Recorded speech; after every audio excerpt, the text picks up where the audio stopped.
Elle me hait de ses minces yeux de myope. Conception des ténèbres, ignominie enfantée par quelques cauchemars cosmiques, vomissure du mal, sans âme, échappée du pays de la damnation, bête née de la cervelle d'un dieu mauvais, ou pure émanation des égouts de la géhenne. Toujours est-il que l'araignée est là, qui me fixe et me glace les sangs.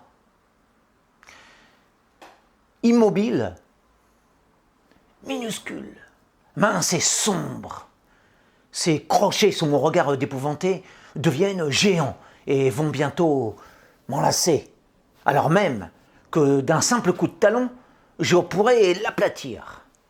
Pourtant, je n'ose, pétrifié par le monstre, gros comme un fétu de paille.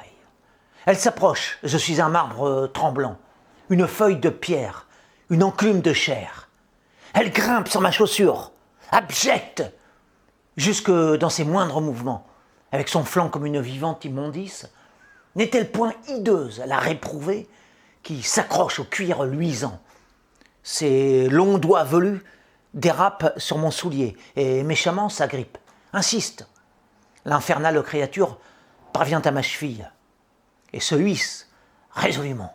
Moi, je ne suis plus qu'un chêne prêt à tomber en poussière, l'effroi incarné. Je sens ces griffes immenses qui encerclent mon esprit, emprisonnent ma raison, mettent en cage mon souffle, ma pensée et mon âme. Elle continue de progresser, ses crocs me possèdent, son abdomen maudit d'entre toutes les inventions de la création glisse le long de ma jambe. Je devine ses entrailles répugnantes et les grossit, les invente, les projette 1000 fois plus noires qu'elles ne le sont en réalité. Mais je suis prisonnier de ma terreur, incapable de raison.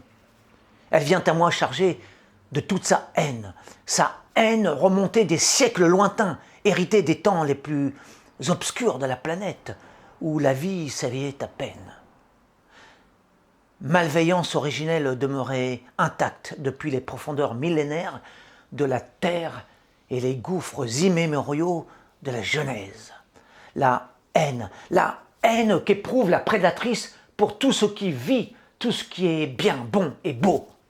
Je redoute ce fiel inextinguible sans fond, sans fin de la maléfique, une 8aine de fois reproduit.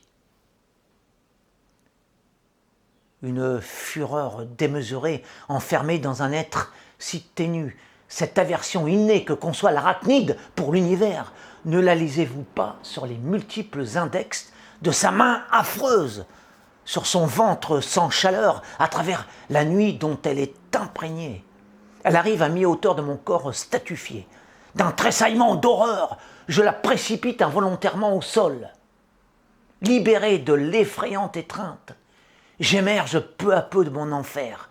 La fièvre de la vengeance me monte à la tête. Je vais la foudroyer, la broyer, la pulvériser, la réduire à l'ordure, la rendre au néant, la mêler à la poussière, l'expédier aux feux éternels. Je frissonne de toutes parts, cœur, os, conscience, et je frémis tant et si bien que je décide de laisser la vie à mon ennemi. Tant de déchéances incarnées me poussent à la pitié, à la miséricorde. Je n'écraserai point les frêles bras ignobles. L'expérience de la hideur m'a donné l'envie de l'amour. La vue de ces 8 pattes a fait naître chez moi 2 ailes.